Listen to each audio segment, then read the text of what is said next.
This is CBS 8 News Live at 11. Thanks so much for joining us, everyone. I'm Eric Connert. And I'm Nada Irampour. Glad you're with us on this Monday. Some students at UC San Diego, they're back in the classroom this morning. In-person learning resumed today. But it is up to each professor as to whether learning will be in person or virtual. CBS 8's Chris Groh live on campus with everything students need to know here. Chris?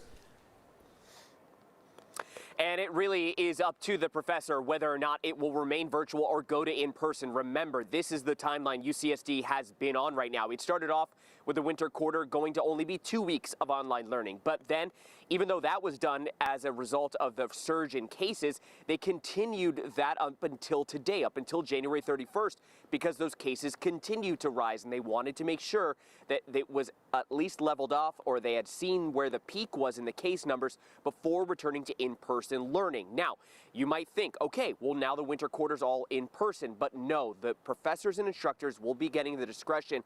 And the UCSD did provide explanations as to why we may still see online learning. Generally, it could be because masks are required indoors, it may be hard for lessons to be taught indoors in cases like with music or potentially language. And so if they don't have the option to go outdoors, they can go indoors with those masks, but more than likely they'll probably go to online. Another way or another reason we could be seeing those online learning continuing is if a professor or an instructor is someone who has underlying conditions, or they care for a family member who has underlying conditions and they want to make sure that they stay as safe as possible.